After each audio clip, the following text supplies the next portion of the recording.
Le Barça vient de s'imposer 3-0 contre Mallorca ce samedi 7 février. Mais derrière ce score confortable se cache une vérité bien plus complexe.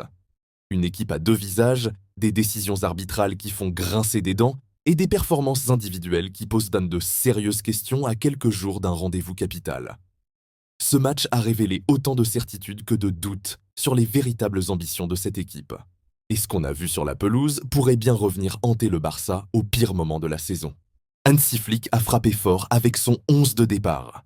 Un dispositif ultra-offensif qui donnait des frissons rien qu'en le lisant sur la feuille de match. Rashford à gauche, Yamal à droite, Lewandowski en pointe. Mais c'est surtout le milieu de terrain qui a fait lever des sourcils. Casado, Fermin, Dani Olmo. Un trio expérimental, audacieux et terriblement offensif. Frenkie de Jong. Sur le banc. Ferran Torres, également relégué parmi les remplaçants. Le message était clair. Flick voulait étouffer Mallorca sous les vagues offensives dès les premières minutes. Derrière, une défense composée d'Eric Garcia et Koundé sur les côtés, Baldé et dans les cages, Johan Garcia. Sur le papier, une armada capable de tout balayer.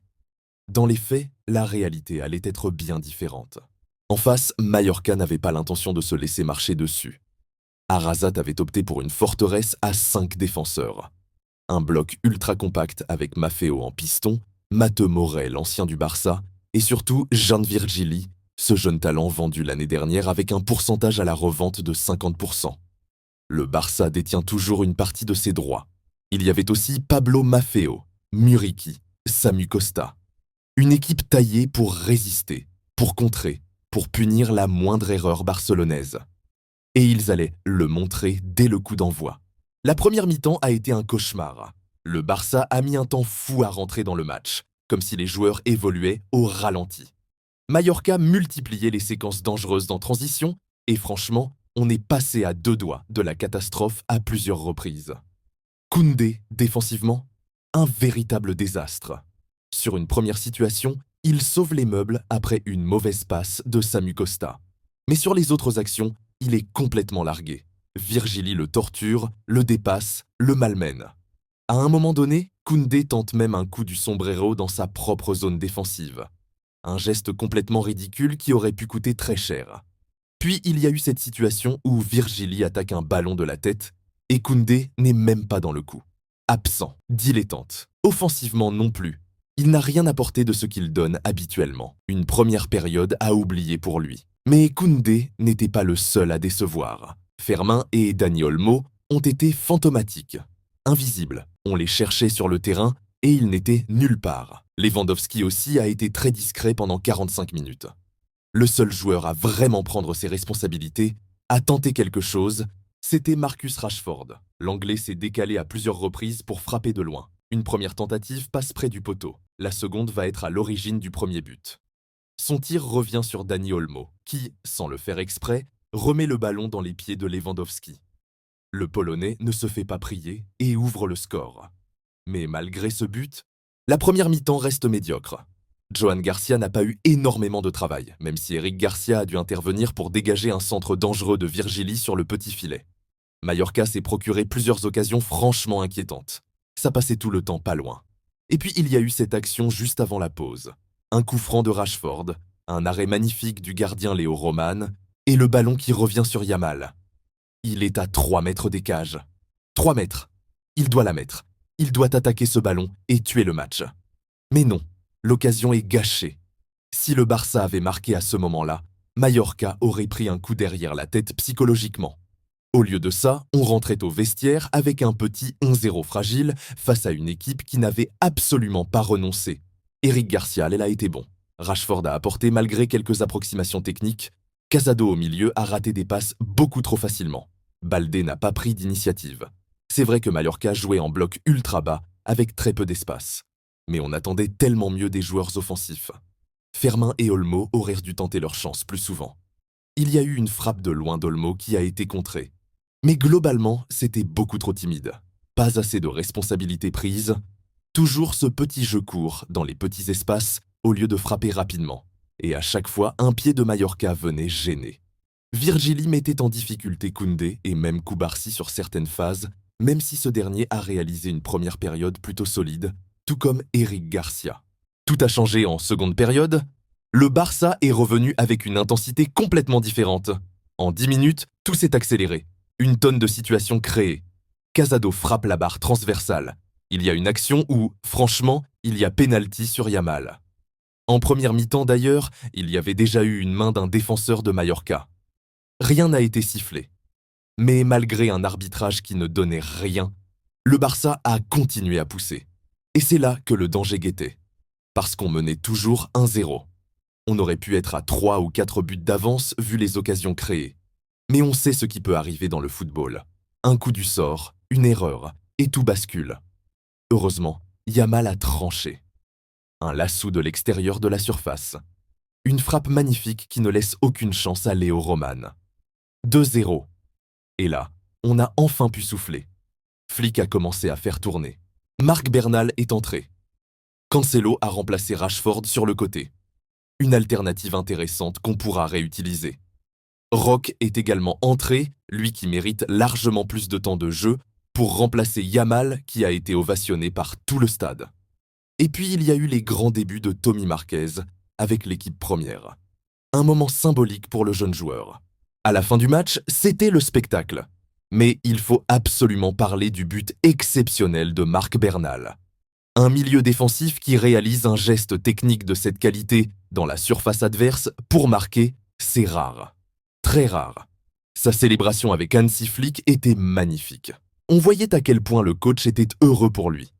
Johan Garcia a également réalisé une parade importante en seconde période. Je crois que c'était sur une tentative de Léo Joseph qui était rentré en jeu. Mallorca n'a tout simplement pas existé en deuxième mi-temps. Johan Garcia a pu sécuriser son clean sheet tranquillement. Victoire 3-0, le MVP officiel est allé à Yamal. Mais honnêtement, le joueur qui a créé le plus de déséquilibre, celui qui a vraiment fait pencher le match du bon côté, c'était Marcus Rashford. Il a fait le boulot. Il a été décisif sur le premier but même s'il n'apparaît ni comme buteur ni comme passeur. C'est lui qui a initié l'action.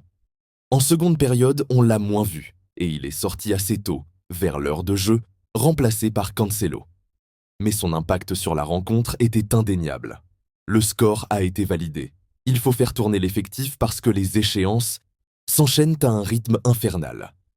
Jeudi prochain, il y a le déplacement au Wanda Metropolitano pour le match aller de Copa del Rey contre l'Atlético Madrid. Un rendez-vous capital. Pour ce genre de match, un bon résultat, c'est un nul ou une victoire. Le retour se jouera au Camp Nou, donc il faudra absolument ramener quelque chose de Madrid. Mais revenons au match de ce soir. Ferman Lopez a été beaucoup trop discret sur l'ensemble de la rencontre. Défensivement, il a fait le job, mais offensivement, il était absent. Koundé en seconde mi-temps a été un peu plus intéressant offensivement, mais sans être transcendant non plus. Baldé est resté neutre. Il n'a pas apporté grand-chose. Et Dani Olmo? Il termine le match avec 2 passes décisives. C'est bien, c'est mieux qu'en première période, mais globalement l'équipe adverse en seconde mi-temps n'est même pas venue jouer. Défense totale. Dès qu'ils ont encaissé le deuxième but, ils se sont dit que c'était fini. Virgili est sorti, Muriqi aussi.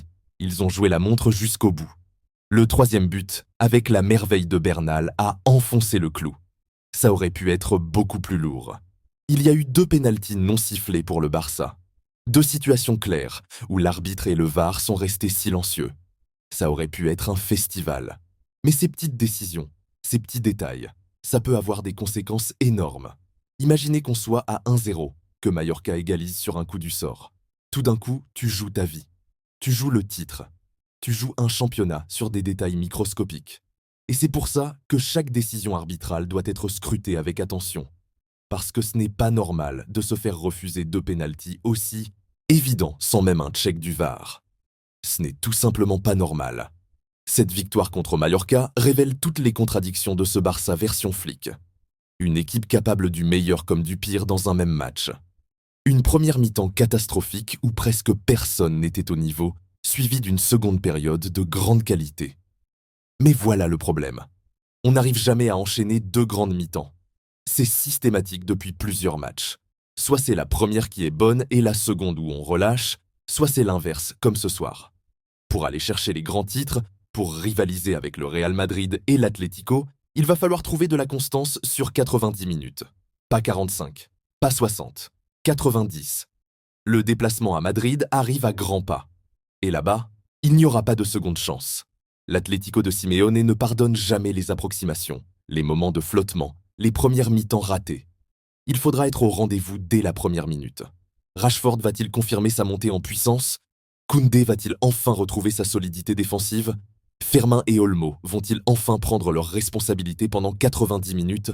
Et surtout, Flick va-t-il trouver la formule magique pour avoir une équipe constante, fiable, tueuse du début à la fin? Les réponses à ces questions détermineront la saison du Barça. Parce qu'avec ce visage-là, celui qu'on a vu en première mi-temps, impossible d'aller chercher quoi que ce soit. Mais avec l'intensité et la qualité affichées en seconde période, tout devient possible. Le Barça est une équipe à deux visages. Et personne ne sait encore lequel va prendre le dessus quand les matchs vraiment importants vont arriver. Voilà pour ce match entre le Barça et Mallorca. Une victoire 3-0 qui masque beaucoup de zones d'ombre, mais qui permet de prendre les 3 points et de continuer à avancer au classement. N'hésitez pas à donner votre avis dans l'espace commentaire. Dites-moi qui était votre MVP du match. Pour moi, c'était clairement Rashford, mais je sais que beaucoup d'entre vous vont défendre Yamal, ou même Marc Bernal après son bijou en fin de match. Le débat est ouvert. Likez la vidéo si vous avez apprécié l'analyse, commentez pour partager votre ressenti sur cette rencontre et partagez si vous pensez que ça peut intéresser d'autres supporters du Barça. On se retrouve très bientôt pour le choc face à l'Atlético Madrid au Wanda Metropolitano. Un match qui va nous dire énormément de choses sur les véritables ambitions de cette équipe. D'ici là, prenez soin de vous